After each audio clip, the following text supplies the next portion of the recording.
උතුම් වාමශ්‍රී දළදා සමුදුන් වෙත පුදා ගැනීමට මහනුවරට පැමිණෙන දෙස් විදෙස් බැතිමතුන් උදෙසා මහනුවර යුගය ජීවමාන කළ චරිත ජීවමාන ආකාරයෙන් ඉන්නවා බඳු ඉටිරු කෞතුකාගාරය ගැනයි මෙවර චාරිකා සටහනින් විස්තර අපි ඔයාලට අරගෙන එන්නේ.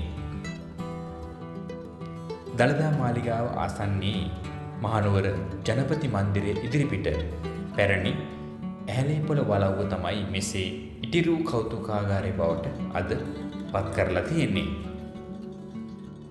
සෙන්කඩගල රාජධානියේ පළවෙනි රජතුමා තමයි පළවෙනි විමලධර්ම සූරි රජතුමා. ඉතින් එතුමා ගැන මහාවංශය මෙන්න මෙහෙම කියනවා.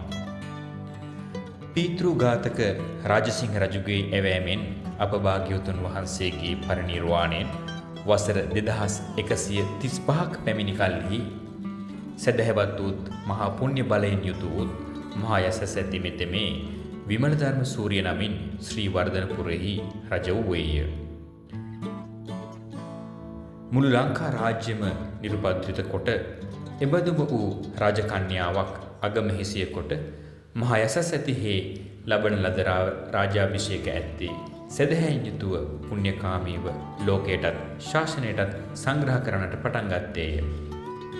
ඉක්බිති රජතෙමේ සබරගමු රටෙහි දෙල්ගමුවෙහි වැඩ සිටි දළදා වහන්සේ තමාගේ සොඳුරු නුවරට වැඩමවා නුවණැති මේ රජු දිනපතා වන්දනා කිරීම පිණිසත් උපස්ථාන කිරීම පිණිසත් රජගෙට සමීපයෙහි උතුම් යහපත් භූමි භාගයක දෙමහල් ධාතු මන්දිරයක් මනහර ලෙස කරවා එහි දළදා වහන්සේ වඩා හිඳුවා නිතර පූජා සත්කාර පැවැත්විය.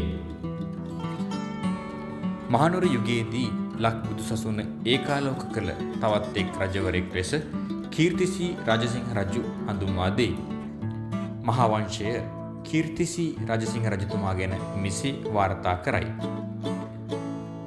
මනරම් ලක්දිව එක් උපසම්පන්න භික්ෂුවකදු නැති අවදියෙහි රජකම ලබා ශ්‍රීවර්ධනපුරයෙහි වසන්නේ බොහෝ සාමණේරවරයන්ද එසේම කුල පුත්‍රයන්වද පැවිදි උපසම්පදාවෙහි පිහිටුවා ඒ භික්ෂූන් අතරින් ඇතැම් වූ ධර්ම කතිකයෝය, ඇතැම් වූ විනය විශාරදයෝය, ඇතැම් වූ විදසුන් වඩන්නෝය, ඇතැම් වූ ආරණ්‍ය වාසයෝය.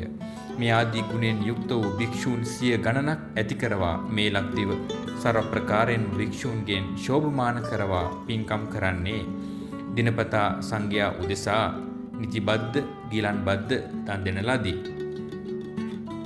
ලක්දිව සියලු බුද්ධ පුත්‍රයන් කෙරෙහි හිතෛෂී වූ සීල ගුණ දුතාංගයන්ට කැඩපතක් බඳු වූ සාමණේර කාලයේහි සරණංකර නමින් ප්‍රසිද්ධව සිටියේද උපසම්පත්තිය ලැබූ පසු ඒ සීලාචාර ගුණෝපේත බුද්ධ පුත්‍රයන් වහන්සේ සංඝරාජ පදවියෙහි පිහිටුවා උන්වහන්සේ අනුගත භික්ෂූන් අතුරින් යම් කෙනෙක් බුදුසසුන් කිසෙහි දක්ෂ වෙද්ද සුපේශල වෙද්ද බොය විහාරයේ එබඳු වූවන් සොයා බලා උන්වහන්සේලාට තානාන්තර දෙවා බුදු කිස කරන්නා වූ සියල්ලන් සමගිව දිවාරා දෙකෙහි නොමැලිව ධර්මයට විනයට අනුව කටයුතු කළ මැනවයි නියම කළ රජතෙමේ බොහෝ සංග්‍රහ කොට චිරාත් කාලයක් ලක් බුදුසසුන මැනවින් බැබලවීය.